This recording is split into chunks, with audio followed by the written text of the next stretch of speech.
So good morning. Today I'll see if I can take you to our workshop and see practically how we can make a small unit which will be similar to what I was trying to show you last time. I hope you recollect this box. Now these are all existing products that I have shown. Instead, I'd now like to go back and see if one particular unit like this can be fabricated. Okay. You notice here that it is similar to the other boxes which I was talking about, except I just, for our convenience, I try to copy the same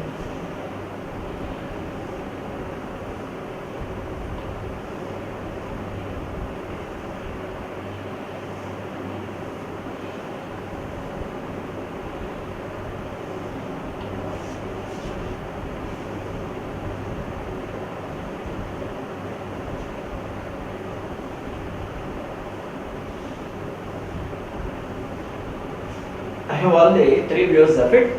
Don't get worried about is it first angle, is it third angle, is it as per DIN or is it as per the American system or anything. Just for me, so that you can understand the proportions of this particular product.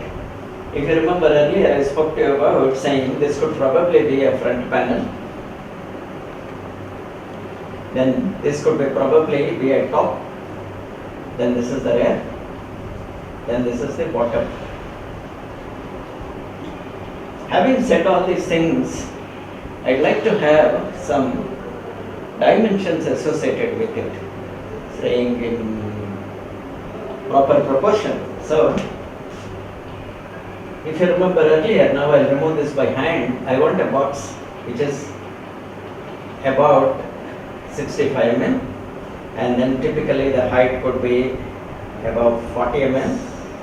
And the top portion could be around 35. Then I have a small step which is 10 mm here, and then something which is as wide as 70 mm here. Intentionally I have not put arrows. I have not talked about is it an external dimension or is it an internal dimension. Now we come to the important aspect of how do we split this box. Do we have a top and bottom? Which length belongs to where? So I've had a talk with the workshop people and they've told me, while this is alright, if you can follow this, saying it probably makes sense if I make a top which is approximately like this.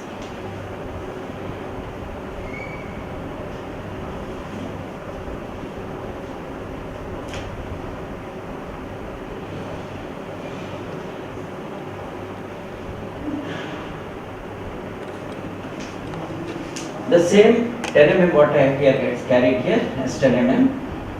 That same 35 mm gets carried here. At the back there is a 40 mm.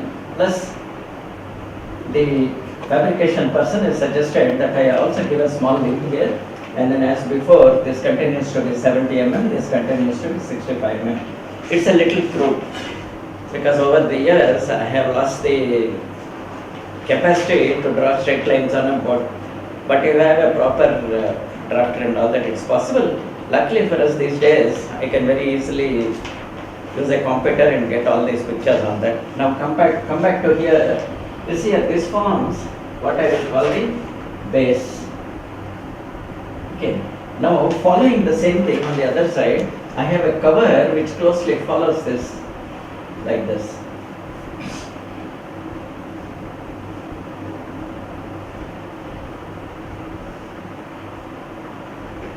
See here, approximately follows. Here also the same dimensions are represented here, 10 mm, then there is 35 mm, then there is a 40 mm here. And one dimension which I have intentionally left out here is this particular dimension. When we are laying out the sheet, obviously it's easy, we just need to mark this and then mark this. After marking this 10 mm, I join these two, 35 and 10, and then it comes automatically. However, when I want to spread the sheet here, using some usual geometry calculations, I need to calculate it. At this point, I'd like to add here from various what you call practical purposes. This has been made into 135, that is 90 plus 45 degrees. This is the one which I was talking to you about, how inclined planes are made and so on. So we have two units here, and then depending on the what you call our strength and the amount of quantity we'd like to make, probably I need to make two small openings which I can use for closing the cover. I need to make these small openings to make the cover in a very simple what you call unit like what I have been showing around. It is conventional to use a simple self-tapping screw. You just take a screw and then I just tap it, and then usually self-tapping screws, that looks too small. Anyway, I'll get one in the workshop, I'll show you. The advantage of self-tapping screw is you just need to make two holes, put everything together and make a small pilot hole, and afterwards you can just use it and then the whole thing gets covered without any problem. I'll stop here. After going to the workshop and looking for material, we have found out that probably a 1.4 mm thick material will be suitable. 1.4 mm aluminum alloy.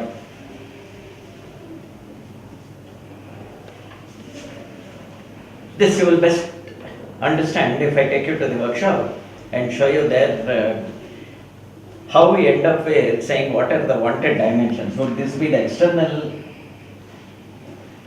constraint of the box, or would you want it in internal? And the moment you have this 1.4 mm, whichever way you look at it, if I were to fix this as 70, this internal dimension will be now 70 minus 2 thicknesses. Similarly, if you have put 65 here, once again this internal dimension will end up with 65 minus 2 thicknesses, which is still an issue. So, in fact, to make our things easier, I have asked my colleague to help me with make one sheet. This is a sample sheet. I'll say in the what you call drawings are there. What the sample sheet will do is he will take a cross section across this. So I have 10,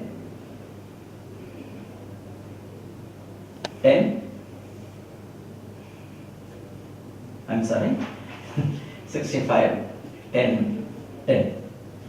Oh, we have ended up with this problem. Saying now, is this external or is internal?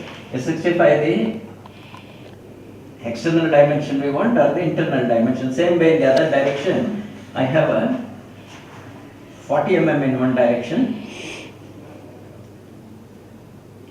and length of 70 mm in this direction, and again 40 mm in this direction. The physical properties of the material and the physical conditions in which the fabrication is carried out has precedence over a simple equation. Even if you go to the best professional sites, one of the things they say is blank calculations are only indicative. A lot depends on the direction of the grain, how well the material flows, what is the property of the grain flow of the material, and then the big thing about T minus, small t, r, and all the calculations are there, which anyway they are available on the lecture notes what we have. So from here I want to stop and we move over to the workshop. So in the sequence of operations, one of the very first thing is, okay, mark out the blank raw material. Okay, so after a lot of calculations, we have come out with saying we need a sheet approximately which is 150 into 85.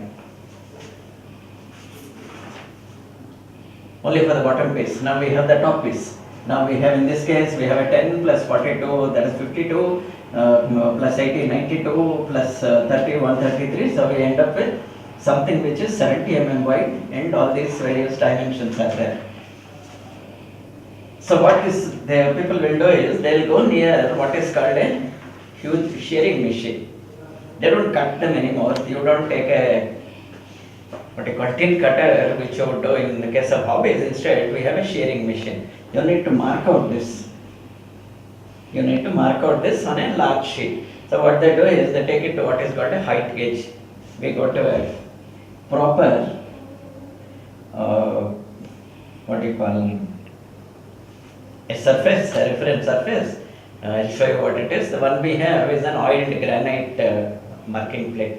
So on the oil marking plate, they keep a huge that basic raw material, and then if this is to be the basic raw material, usually raw materials come in the size of probably around 1 meter, okay, by 1 meter, 1000 millimeters, and they need to square up one corner. We will square up a corner. Then after that, he'll start marking, depending on how you would like to make. A first mark here and one more mark here. Now, we need to take it to the shearing machine, cut along this line and cut along this line. So in the end, we will have a beautiful raw material to start. So we'll now move on to the workshop from here. Thank you.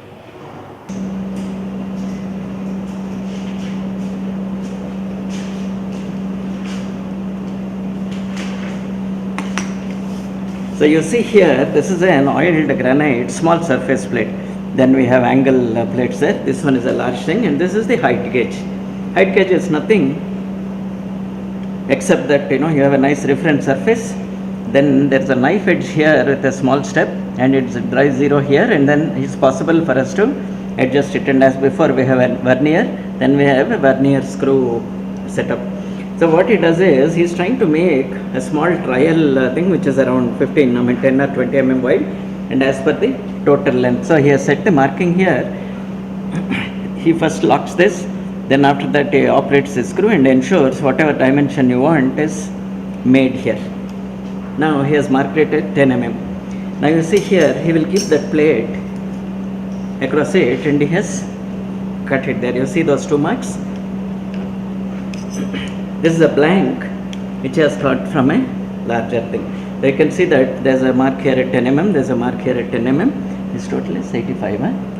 We have an 85 mm sheet, then it's about 25 or 30 mm wide. Now we'd like to see, depending on how we bend it, what are the total dimensions you get, what is the internal you get, and what is the external we get. Now he is trying the next sheet. See, once again he sets the desired dimension. Use that small screw so that in steps of 0.05 millimeters he'll be able to locate the. So he has made 1 mark there, he has made 1 more mark here, and we have a sheet. Seen here the 30, this is only a test sample to see how well all the dimensions we have marked here will come out in that. Stop. This is typically a folding machine with fingers. So see here, the one part of the jaws can be modular or split in starting from around 10 mm all the way up to 180 mm. We have fingers which we can adjust. Advantage being, in case already a sheet is bent like this, you can keep it here and put it there. Theory later on I'll explain. What we need to do is, this radius will be, there is a small radius here. Okay, any sheet we bend and all, the radius will be following this automatically. See, what he'll do is, now he'll try to, as per the marking, he'll try to locate it there. You'll notice here in this case, we mark the clamping line and not the bending line. That is the edge of the clamping line. And though he does it by practice, square, where is the square, sir?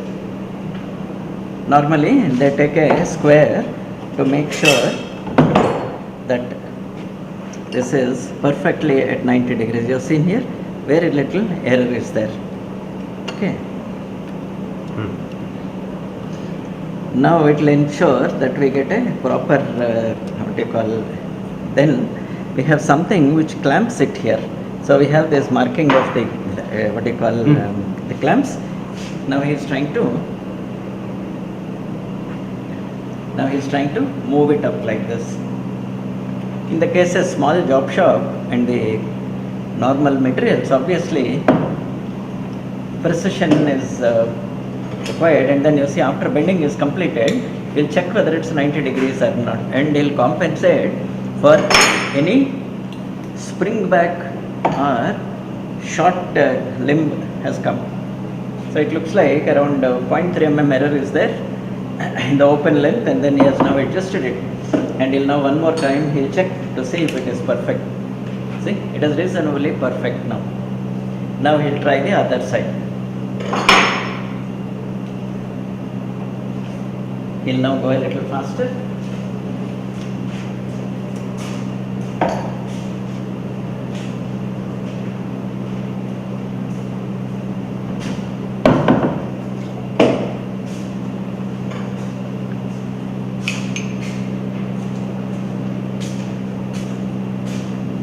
Now comes the critical portion of checking. What is this external dimension? What is the width that has come and what is this which has come? We are interested in the external. Now we need to worry about what is the thing. He'll explain to you. In the case of soft material, it is like this. But you see here, some of you may have seen such items. This is taken from an exercise cycle which is used for tensioning the band that is there, the brake band tensioner. Obviously, this is very thick. This is something like 3.2 mm steel sheet, and then all these things are designed for power. So in these cases, you need a regular power press. You can't do it with a hand press. So you have hydraulic bending presses. We also have very complicated forming of the thing. And if you see carefully, this piece is one piece. Okay, but is outside there is almost a 180-degree bend to economize on the material there. This 180-degree bend will make sure that overall things are very convenient. And then you see here, there is something in this direction, there is something here, there is something here.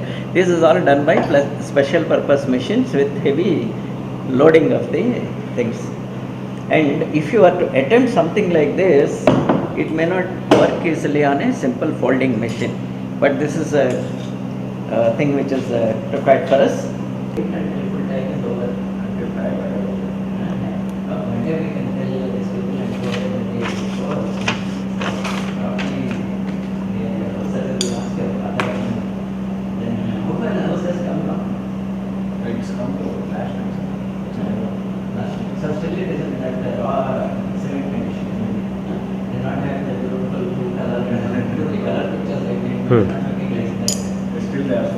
Saka?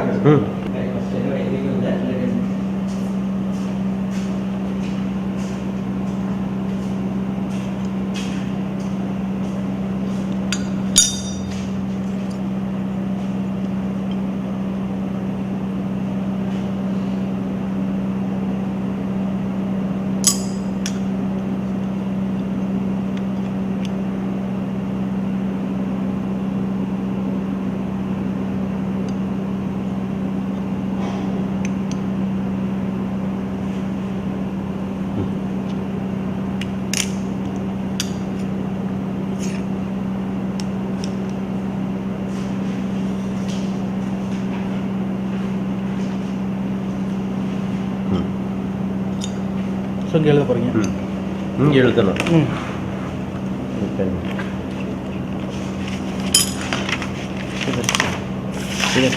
Reverse చేసి ఇక్కడ మార్చాను. ఏమొచ్చింది?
See, I have a few samples which have been lying around here. While these two are easy to manage, you see here we have a clamp which is peculiarly in the shape of a Z. While in a symmetrical section like this, we can talk only about the internal or we can talk about the external. We come into a certain thing here where external is here, external is here, we have a combination of internal, and then it's not easy for us to determine what is internal here. So at one point this is internal, this point is an external point, and this is an internal point, this is an external point. So this is the reason why we need to work about and learn how these things are made. You have seen this? Very easy to talk about an internal, or we talk about an external. But in this case, part of it is external, and we take this dimension, full thing is external. Now how do you get the internal dimension? While this is easier to manage, now we come to a very critical thing. This is part of the door lock which you use everywhere. Not very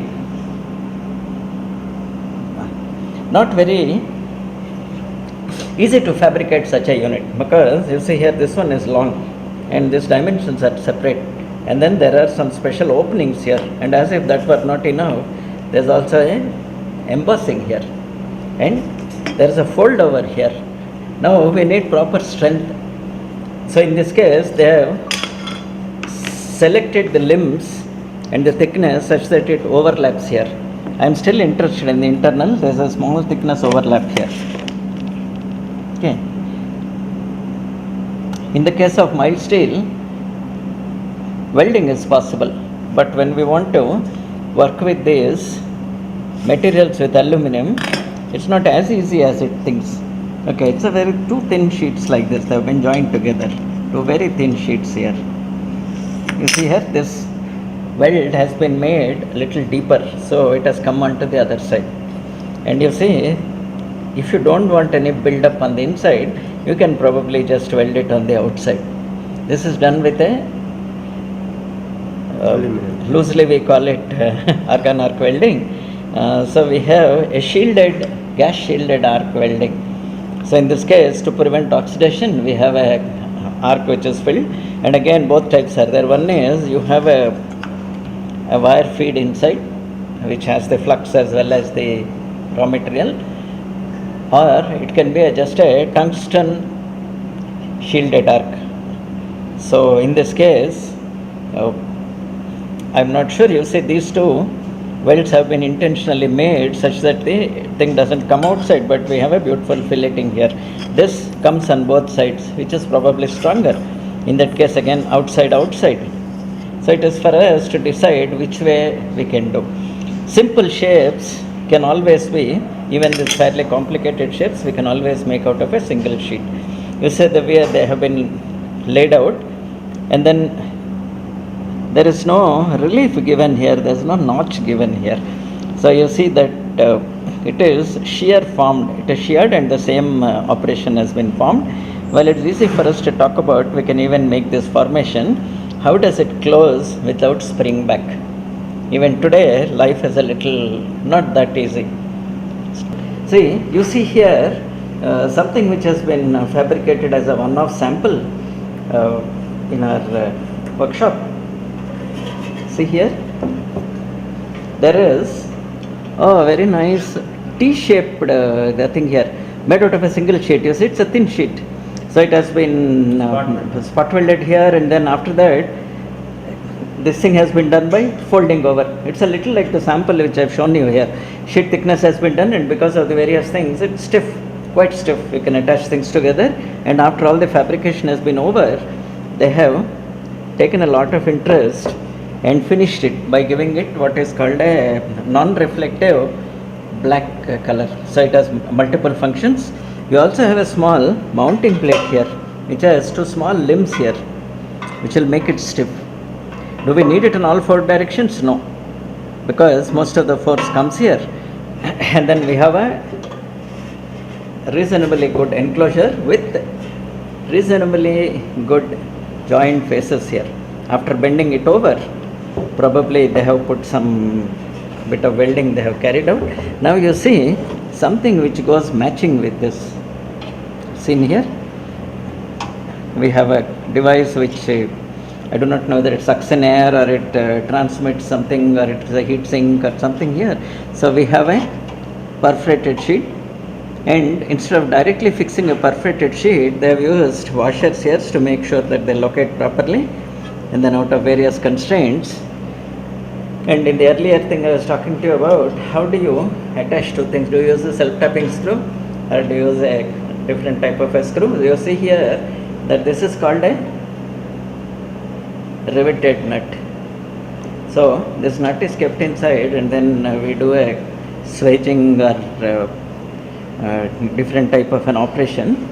And then the main attraction being, once you assemble both of these together, to start with, it's quite a close fit and it becomes flush on the surface. How do you ensure it is flush?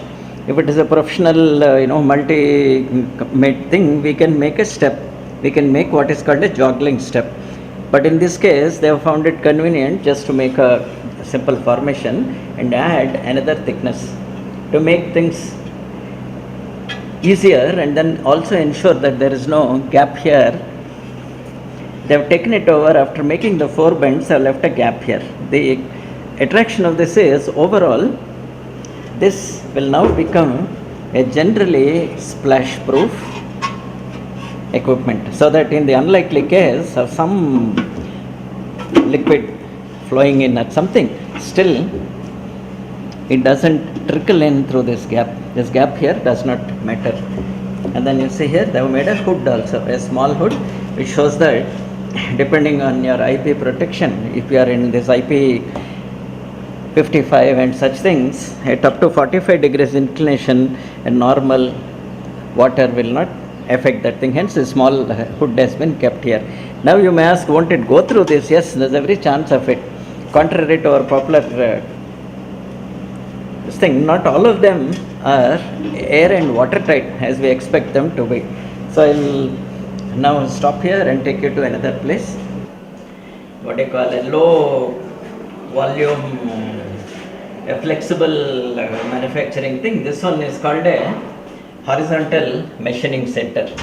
While the inside and all is complicated, I'd like to point out that several of the features here and all use the same techniques as we use here. You see here, this is simple sheet metal, this is sheet metal. And then you see here, even here, there are small gaps, and it's very, for practical purposes, even if you shake it, you cannot dent it. And internally also, internal to the machine also, you will notice that parts of it are still made out of the same sheet metal what we are talking about. You notice here, inside I have several mounting details. I have a cover here. I have all this. These continue to be the same old sheet metal which you have shown there. Now, this is a simple, very beautiful sliding thing. You notice here, you see this corner? All this is made out of similar flat sheets. Only thing is, the raw material, the finishing and the things are different. You see at the bottom, this one is our hydraulic circuit. It has a cover. In this case, it really doesn't matter whether it shakes a little. So what they have done is, they have made it in a simple way. While this is a horizontal machining center, you have a vertical machining center. You have a VMC. Even this VMC, several of the things, these are all sheet metal work. But here you will see that this is rounded. Using special tooling, they make the things rounded. This is a normal control panel. It's a mixture of both of them. You see this very effective, simple things they have kept here. And now I'll get back to you for the various types of hydraulic and control devices here. These continue to be sheet metal. And then you see here we have a a perforated sheet here, which probably has a fan of some sort, which will take things and take it out, and then you have a box there on top of it, which again has a power input module, and so sheet metal will never go out of fashion, and that too flat sheet metal is unlikely to give a problem, and it continues to make use of it. So I'll stop here. I want you to rewind this video clip and watch it carefully again and see as much as you can observe. This is not about how to use a machining center. See, all the sheet metal, that printout and all what I have done, I showed you, has been started here. Once upon a time we were using regular, what do you call, drafting machines. Now these days instead we try to build these things using some sort of a tool. Right now it is still it's a three-dimensional line drawing, so it will permit me to move materials around and then adjust something, and then depending on the type of assembly technique, it is possible for me to make a full three-dimensional model. And in case of any problem with the dimensions, you see, watch this 42.4, and then you see this 35. Now I'll go to the side view. I'll see if there is, let us say something happens and I am not able to accommodate all the materials inside. If I just want to increase the height, it's just enough for me to pick one of these things and then take it up. You see here, instead of 40, I have not made it 50. Conveniently, this has become 35, this has become 50, this has become, and both the parts track each other. Now this top portion will fit there. If I undo it, you will notice, watch this 50, watch this 50. If I undo it, see here, this is 40 and this is 42.4. I can keep redoing and then play around with it. Let us say the height has become an issue for me. Very easy for me now to go back. Let us say the width has been the issue. I now make this. You have seen this. Conveniently, this is all become into rounded numbers. I have a 40, I have a 50, 70, and at the moment, they still continue to be lines. Very easy for me to convert these things into surfaces. I can make it into a surface using edge curves. So if I use this, I'm sorry.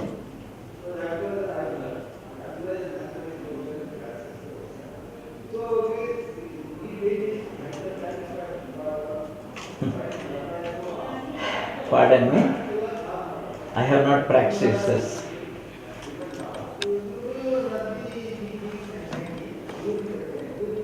See, I have a surface, the first surface that has been built here. See, this is last point. I need to just build this next surface.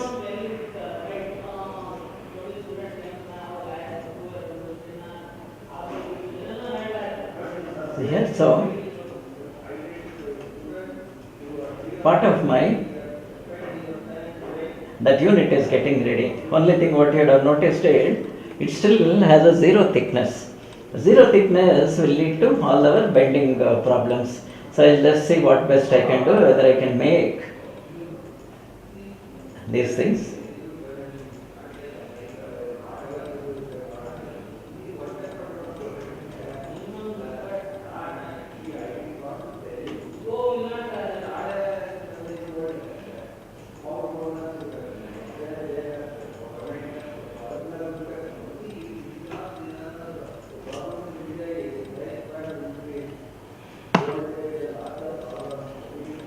See, part of my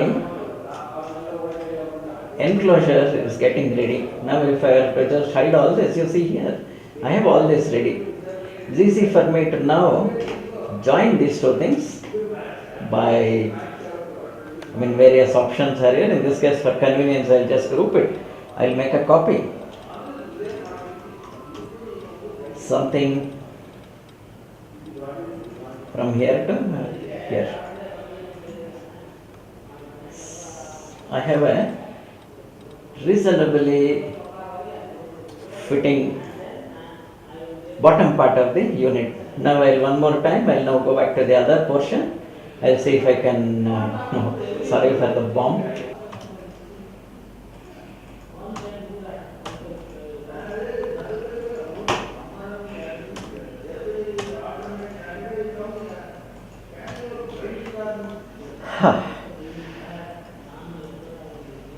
I have a beautiful bottom and a top portion of these things, so I can just either join them or weld them together, or depending on the type of thing I'd like to have.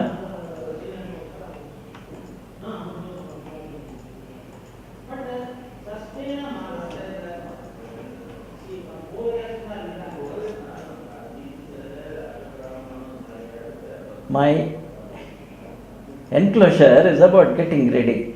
The advantage here is I have not actually fabricated anything and made a mistake.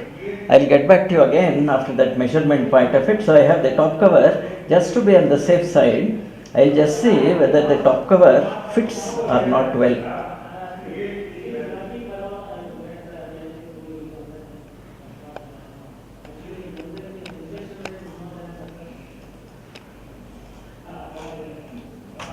You see, I have a beautiful small enclosure.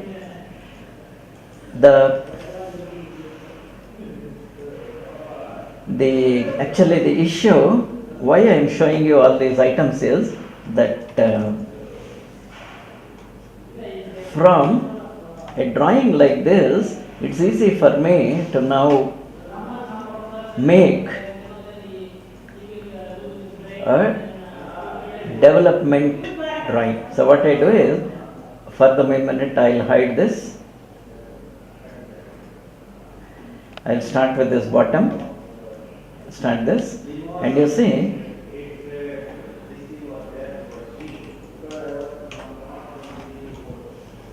I think there's a small error. It's depending on the sequence of bends. I can now make it lie flat in the other direction.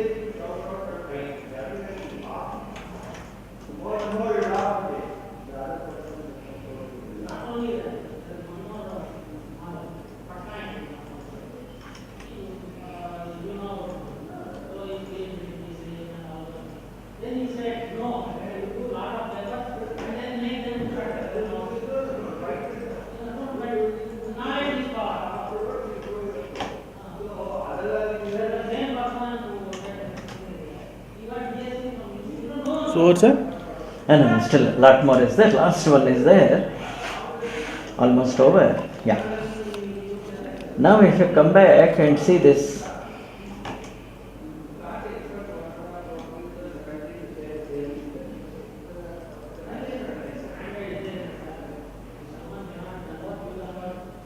You've seen this? I've got a beautiful sheet which is laid out.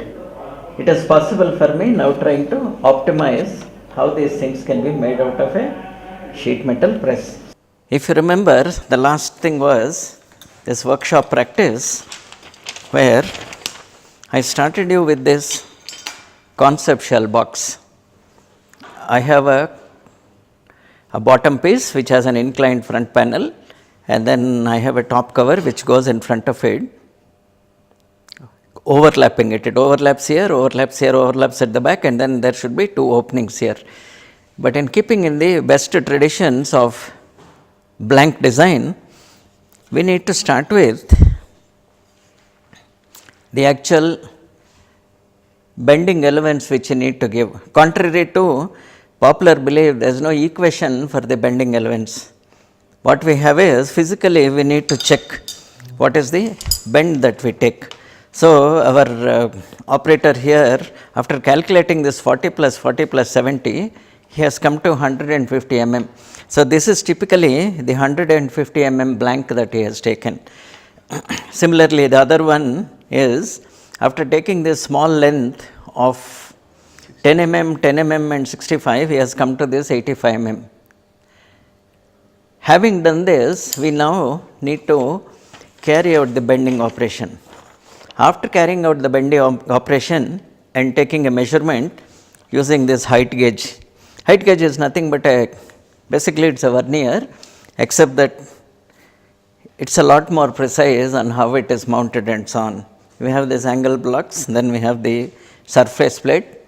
In this case, for the purposes of it, they have cleaned off the surface plate. Normally, it will be a granite which is oiled specially. This is a little spoiled, but it's okay. Having done this after measurement, what we started with, this marking of 150 mm by around 20 mm and 85 by 20 mm, if we measure the limbs, we now come to a very peculiar thing. This 40 mm has become 42 millimeters, and 40 mm has become 42 millimeters, 70 mm has become 72 millimeters. Suddenly, we notice that in spite of marking the internal thing, something what looks like an inexplainable extra 6 mm has come out from somewhere. This is what is part of the behavior of the metal. So today, my colleague will continue with a more real life example of a unit which will be quite useful. Compared to what you did yesterday, which was a simple U, this is only to find out the bending allowance that is there. The two types are there. One is if you take the external dimensions, we do subtract a material which is called the bending deduction allowance. Otherwise, we take the internal and then after that we add an allowance. Now we will come to a real life object. In this case, this is called a hat section. This appears slightly more complicated. The reason being, what appears outside, inside and all that, those dimensions, internal, external and all that, out of practice, these people will know how to take the outside dimension, remove two thicknesses. Similarly, in this case, same, take one of these things, remove one more thickness and come out with all these things. This is a generic product. Loosely we call it a hat because a cross section looks like a hat. In today's second real life example, my colleague is going to try to make a small mounting arrangement which is probably used for an antenna. See, the important issue here is all the details that are required here in the final part are already marked out here. And compared to yesterday's system by which we mark 10 millimeter from both sides, which is a little problem, when you work with a height gauge like this, what we need to do is we need to mark out dimensions as they come fair from the bottom to top. So as before, he will release these things, start reading out this and marking it one by one here. So the advantage being it's all based on a datum line. And if you follow a CAD or even otherwise hand drawn things, making references from the datum line is very convenient for us. Mainly because in the flat condition we also need to make all the perforations. In this case, the large hole has to be blanked out. Any hole which is more than around 2 to 3 times the thickness are best punched. Small holes can be drilled, otherwise the best operation for it is if it's a let's say 2 mm sheet, anything above around 8 or 10 mm cannot be drilled. If you drill it, it leads to a lot of problems. So now I'll stop talking, we will start concentrating on the marking out. So in the initial stage, what he has already done is he has cut the sheet, he has prepared the sheet to the necessary thing, 88 mm, then towards the length, and then here also now is 326 mm. How did these dimensions come about? As before, they have taken all the necessary dimensions and then added and subtracted the various types of allowances, and then we have a sheet which is already cut and prepared here, and the sheet has been cut from a large material on the shearing machine we have there. So keeping all the safety things in mind and all that, in this case, this being a very ordinary, I won't say ordinary, demonstration piece and meant for students, you will notice there are a few bits of scratches and all here on this.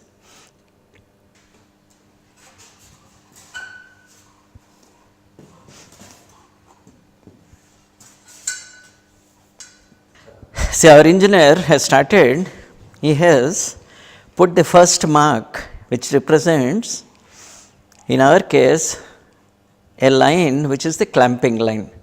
The clamping line, using our finger type of brake, is the line along which you actually clamp the object. This line makes sure that any material which is inside the finger does not move. So, after that we have an internal bending radius, after that we have the sheet thickness and all that to get the external thing. Now, you see here one more time, he is now marking all the dimensions based on the datum line. See, the slight difference is, except for the symmetrical items which he finds it convenient, all others have been marked with respect to one of the edges. It is very, very convenient. Main advantage also being that in case you have a coordinate drilling or a coordinate type of machine, it is easy to program or read all the dials and check these dimensions easily. So, the standard operation in the industry is, at least the first few pieces, after the vernier marking is done, it is sent for inspection to see whether there has been a mistake in either the drawing or the fabrication. Why this is required is, we want repetition. If you make even say 10 pieces, it is worthwhile having the drawing checked against the first marking and completing one sample piece. Then in case there are any inadvertent errors, mostly caused by not interpreting the modification list or modification requests that have been made. Now, you see one after the other the fingers being marked there.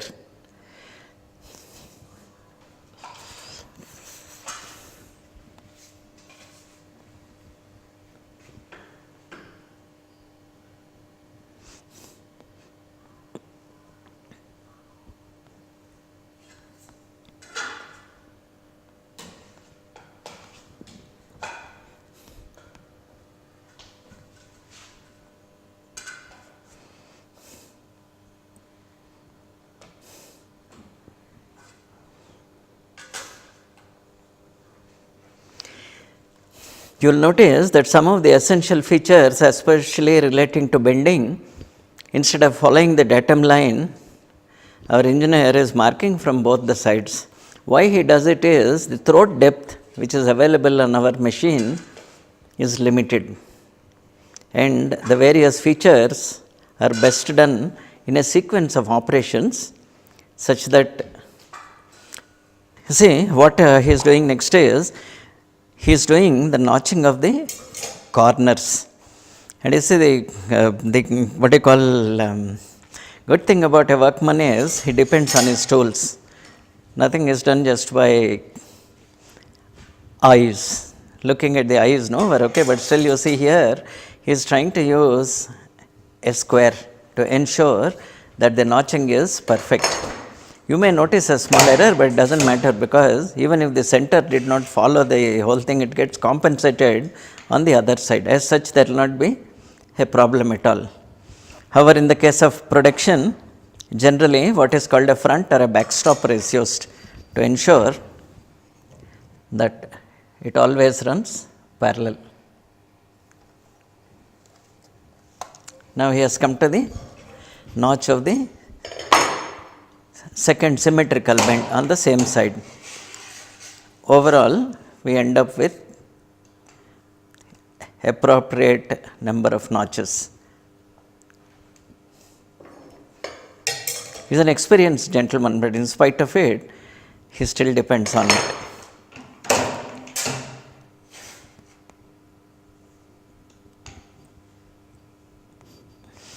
You will notice that for each bend, wherever we have one of these notches here.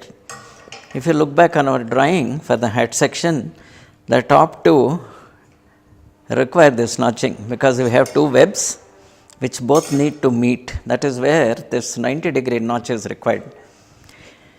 But then you will also notice the other two bends which form the basis of it, They don't have it because the bending is being taken in the other direction. It is done in the 90-degree direction. As such, even making a bend is not required. Instead, he will probably remove the material which is not needed at all. So, we have a flange, the total length of the flange, the corner is being notched off. While this is a general purpose 90-degree notching device, you can have it for other things, including maybe circular, including other angles and so on. So, I will call it the limb 1 corner notch he has removed. Now, he is coming to the limb 4 corner notch.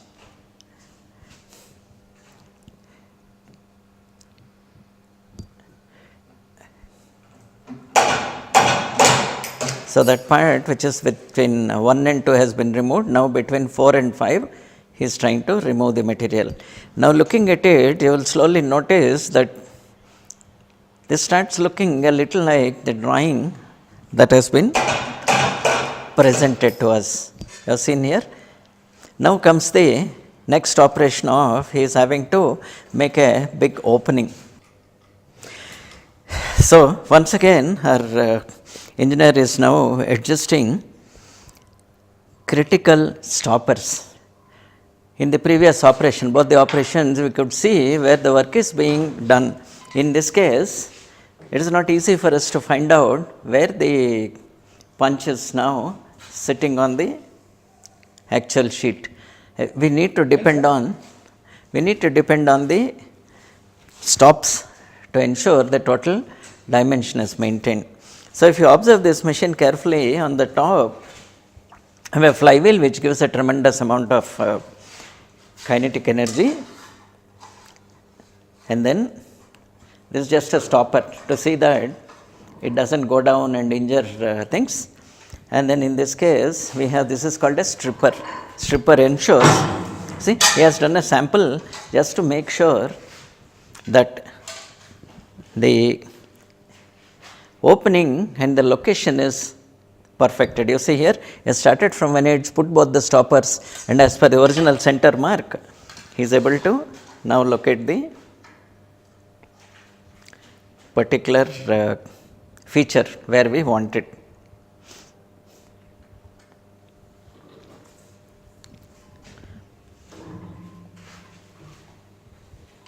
That impact is the one that will give a clear opening. It follows the marking that he has done. And generally, if you see in the real life, more than the location from here to here, relative location between the 4 mounting holes and this opening is critical. Usually this is done by a template. Though in this case he will mark and drill, it is done by a template, so that even if there were a small 0.1 or 0.5 mm error, it will not accumulate and cause a problem in the final product. Now what the engineer is doing is, because there is a small change in this thickness, and this is the, if you remember, I was talking to you about the finger. You see here we have a finger here, he needs to adjust exactly where he wants to mount the finger. So he has just marked one line here, and then after that the internal bending elements, and after that the radius. These two are included in it, and then he has marked the clamping line on that. The rule being that whatever is held inside this will not change. And this machine, it has the lower two movable jaws, which ensures that the thing moves up. So you see here he is trying to align it as best as he can. Generally, for our purposes of demonstration, he is just trying to hasten it up a little bit. In reality, there will always be stoppers at the back. So if you see here at the back, you see the stopper. We can move it up to that point. Now, because of the thickness involved, he is now compensating for the thickness of the sheet and the amount of force that is required to clamp the sheet. Now we will operate both the jaws, lift up the portion, and you will notice that he is also checking for the spring back action. Is there a little spring back? Yes. all materials will invariably end up with a spring back.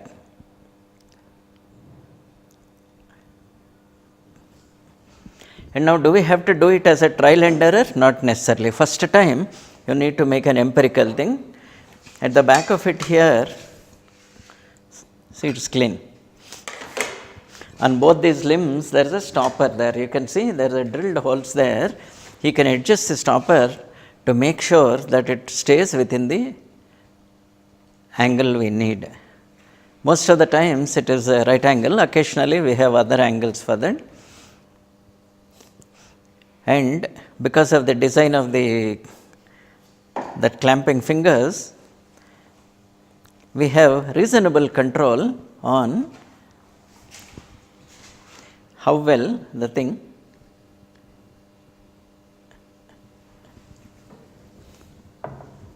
it bends here.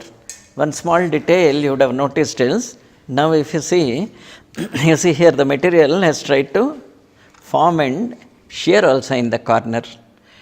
In professional practice, they also provide a small notch, usually to equivalent to the thickness, depending on if you want this limb to overlap this, or if you want this limb to go off inside, this will be a little smaller, and the notch is done in the other direction so that it goes inside. So I will see what is his application. So you see here, these fingers come for different lengths. We see here they all come in discrete dimensions. 10 is marked here, 20 is marked here, 25 is marked here. So making combinations of this, it is possible for us to say this is a really wide piece. So what he does is he can remove this depending on whatever we have marked. Yeah, this is a 165. Show me the sample, sir. Show me the sample. So you see here, see, it fits reasonably well. So depending on our sincerity, the accuracy that is required, it's possible for us to spread them uniformly like this to make sure that both the extremes fit properly. But in this case, since the material is not very,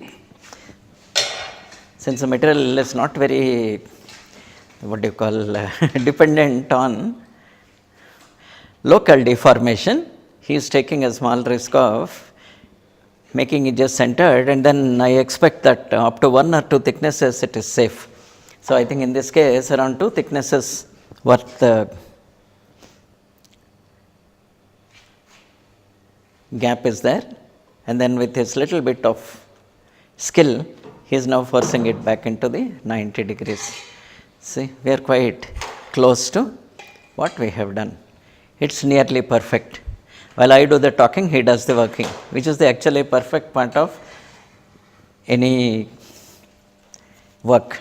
Bending, the internal bending between the 2 and 3 are over. Now 3 and 4 he is doing here. This is where a small adjustment has been done without telling you. You see that these features of this depth here, the depth inside, have all been taken into account, and in fact he has provided a small notching to make sure that it does not hit there in the whole thing. You see, sequence of bends and such things are very, very critical here. They will try their best instead of fully closing it. Now he will do the next operation and see well how far he can take it inside and continue the operation. So in this case, this has opened out a little, but it's a harmless thing. We can always dress it back to shop. So whenever you use these general purpose tools, we have this little bit of compensation we need to do. Having done this on one side, now since the total length is a little less, you see here it seems to miraculously sit inside without any problems. So if it were a batch production, probably they will do it in 1 or 2 extra operations. And then we have something which is practically ready. You see here, now probably either you can manually dress it, or in this case a little clamping is even probably possible, and we have a nearly perfect operation, except that it operates little more in it. But in our case, this because of the springiness of the material, it is possible for us to dress it back into the original condition. You see, it is a little springy in this case. So as such, for our type of work, It's generally easy. Now, in the original drawing, we'll notice that we have 2 more openings here, holes, and 4 more mounting holes for this center feature. He has, in this case, sometimes these holes are probably need to be drilled and transferred to another mounting base. And then inside there may be other features of it. So, these 4 holes, these 4, he will now attempt to make it on this by taking it to the drilling machine. You see here, this has been part of the operation which they required. So, I will now take you back. Before he said, say, we have 3 drilling machines here. This one is a little fairly big one. It's a tapping machine. That is your standard workhorse. And then we also have a portable drilling machine for longer operations. Drilling and tapping machine. Then we have a thing here. If you notice, it doesn't have a chuck. It is directly, large things are mounted directly using a Morse taper. And in this case, we have a tapping attachment. So, this tapping attachment, when move it up and down, it will reverses and then makes the holes there. This is the conventional drill there. Okay. You see here, this is a actual bending machine with a V punch here. Even this V punch, in this specific case, we have made this long one non-piece, but you can have them segmented. Same thing, this can be segmented. All other angles less than 90, little more, incorporating swing bracket, everything is there. This has 2 operations there. There is a large lever there, and then we have a toggling mechanism here, which ensures due to the toggling it goes down, bends back. When we have a nice a long length which we can do, and we can progress them along. So, if you have a sheet which is, let us say, 2 meters, this whole thing is only 600 millimeters, 500, you can just moving it along and we can make it. Something matching with that is another low non-impact normal punch.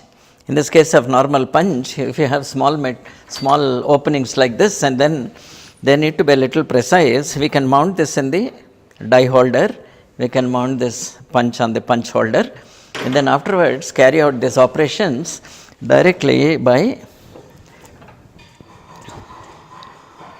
aligning it, and then we can make